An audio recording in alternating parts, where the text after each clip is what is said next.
নারীর সৌন্দর্য মমতায়, মাতৃত্বে, নারীর সৌন্দর্য ভালোবাসায়। নারী কখনো মা, কখনো বোন, কখনো প্রেমিকা, কখনো পরিজন। নারী এমন একটা জায়গা, যে জায়গায় বহু পর্যায়ের মানুষ বহুভাবে আশ্রয় গ্রহণ করে। নারীর বাহ্যিক সৌন্দর্যের অন্যতম জায়গা নারীর চুল। দীঘল কালো কেশ নিয়ে বহু কবি কাব্য রচনা করেছেন, বহু উপন্যাসিক তার কেশের, প্রিয় নারীর কেশের বর্ণনা দিয়েছেন। সেই প্রিয় জিনিস একজন নারী, একজন মা কখন মাত্র 500 টাকায় বিক্রি করে দেন এবং বিক্রি করে দিয়ে টাক হয়ে যান। সেই নির্মম করুণ চিত্র সমাজে যখন ঘটে, সেই চিত্র নিয়ে আলোচনা করতে গেলেও আমাদের বুক ফাটে।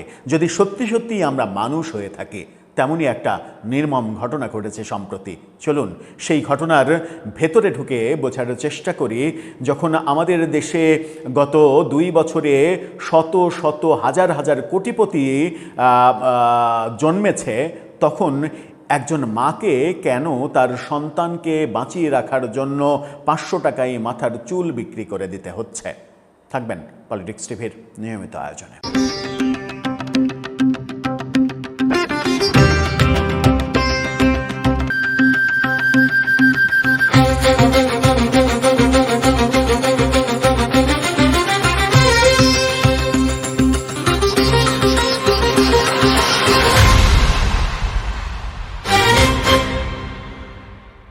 দর্শক, বলছিলাম একজন মায়ের কথা। সেই মা তার সন্তানকে বাঁচানোর জন্য, সন্তানের মুখে খাবার তুলে দেওয়ার জন্য, ঘর ভাড়া বাকি, সেই ঘর ভাড়া দিতে না পারার জন্য নিজের চুল মাত্র 500 টাকায় বিক্রি করে দিয়েছেন। ঘটনাটা কোথায় ঘটেছে চলুন একটু জানি। ইত্তেফাকের এই শিরোনামটা দেখে নিন। বাগেরহাটের ঘটনা নিয়ে ইত্তেফাক বলছে, ঘর ভাড়া পরিশোধে 500 টাকায় মাথার চুল বিক্রি, 2 সন্তান নিয়ে রেললাইনে রেহানা। এখানে বলা হচ্ছে যে দারিদ্র্যের নির্মম কষাঘাতে মাথা গোজার ঠাঁইটুকু হারিয়েছেন রেহানা খাতুন। 2 সন্তানকে নিয়ে এখন তার ঠিকানা খুলনা মংলা রেললাইনের পাশের খোলা জায়গা। ঘরের 500 টাকা ভাড়া পরিশোধ করতে না পেরে শেষ পর্যন্ত নিজের মাথার চুল বিক্রি করতে হয়েছে তাকে। বাগেরহাটের রামপাল উপজেলার সন্তোষপুর গ্রামের এই ঘটনায় স্থানীয়দের মধ্যে দেখা দিয়েছে গভীর মর্মবেদনা।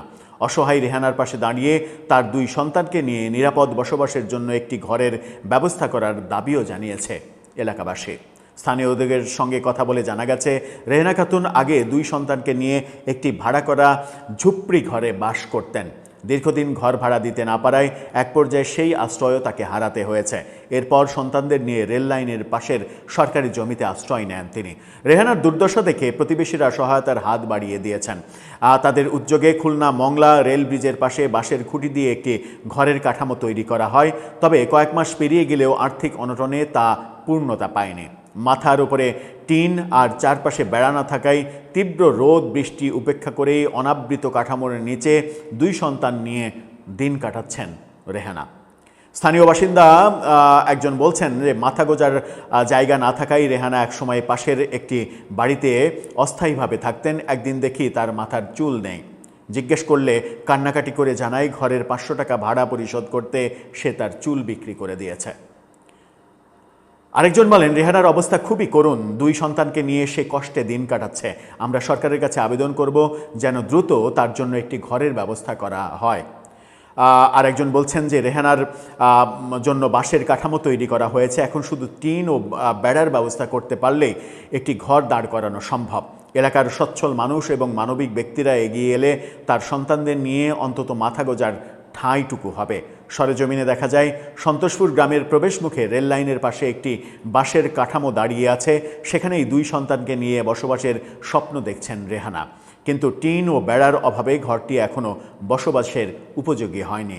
কান্নাজড়িত কণ্ঠে রেহানা খাতুন বলেন, 2 সন্তানের মুখের দিকে তাকিয়ে সব সহ্য করি, মাথা গোজার ঠাঁই তো নেই, খাওয়ারও খুব কষ্ট। নিরুপায় হয়ে চুল বিক্রি করতে হয়েছিল। আমি সরকারের কাছে একটু নিরাপদ থাকার জন্য সহায়তার আকুতি জানাচ্ছি। অসহায় এই পরিবারটির দীর্ঘদিনের অবসান ঘটাতে সরকারি আবাসন প্রকল্পের আওতায় একটি স্থায়ী ঘর বরাদ্দের জোর দাবি জানিয়েছেন এলাকাবাসী। এত এত বড় একটা করুণ চিত্র, এই চিত্র প্রকাশিত হওয়ার পরে কয়েকদিন কেটে গেছে, এখন পর্যন্ত স্থানীয় সরকারি প্রশাসনের মাধ্যমে সরকারের কোনো উদ্যোগ নেয়ার ঘটনা ঘটেনি। এলাকায় কি কোনো নেতা নেই? এলাকায় কি কোনো সচ্ছল ব্যক্তি নেই যে কিনা মানে 10,000 টাকা 20,000 টাকা খরচ করে তার জন্য একটা একচালা টিনের একটা কুঁড়ে ঘর তৈরি করে দিতে পারে অন্তত সরকারি জমিতে, যেখানে বৃষ্টিটাতে সে তার 2 সন্তানকে নিয়ে ভিজবে না এবং একটা 4টা বেড়া থাকবে, যে বেড়ার কল্যাণে বৃষ্টির মানে ধাক্কায় সে লেগে তাদেরকে মানে গোসল করিয়ে দেবে না। নাই এরকম ব্যক্তি। আমরা আমাদের প্ল্যাটফর্ম থেকে এই ঘোষণাটা দিতে চাই যে এই ঘটনার মানে আদ্যপান্ত আপডেট আগামী 7 দিন আমরা নেওয়ার চেষ্টা করব। যদি 7 দিনের মধ্যে এই ঘটনা নিয়ে সরকার কোনো পদক্ষেপ না নেয়, তাহলে আমরা আমাদের ব্যক্তি উদ্যোগে, আমাদের প্রাতিষ্ঠানিক উদ্যোগে সেই রেহানার অন্তত একটা মাথা গোজার ঠাঁই, যদি জমি মেলে সেই মাথা গোজার ঠাঁইটুকু করে দেওয়ার আপ্রাণ চেষ্টা করব। দর্শক, আপনারা আশেপাশে যারা আছেন, এত দূর থেকে ওই বাগেরহাটে ঢাকা থেকে গিয়ে কেউ বাগেরহাটের রেহানাকে উদ্ধার করুক, এটা বাগেরহাটে আপনারা যারা আছেন তাদের জন্য সম্মানজনক ব্যাপার হতে পারে না। কারণ বাগেরহাট চিংড়ির ঘেরের এলাকা, চিংড়ির ঘের, শত শত বিঘা চিংড়ির ঘের যে এলাকায়, সেই এলাকার একজন চিংড়ি ঘেরের মালিক এই কাজটুকু করতে পারেন না, এটা কোনোভাবেই বিশ্বাসযোগ্য হতে পারে না। দর্শক, এই রেহানার মানে আদ্যপান্ত খবর আপনারা জানেন যারা, তারা দয়া করে এই ভিডিওর কমেন্টে অথবা আমাদের চ্যানেলের ইনবক্সে সেই তথ্য, ফোন নাম্বার, যোগাযোগের ব্যবস্থা এবং কোথায় গেলে তাকে পাওয়া যাবে সেই ঠিকানাগুলো আমাদেরকে দেবেন। আমরা পরবর্তী ব্যবস্থা নেয়ার চেষ্টা করব। এই ব্যাপারে আপনার আরও মন্তব্য জানিয়ে লিখতে পারেন আমাদের কমেন্ট বক্সে।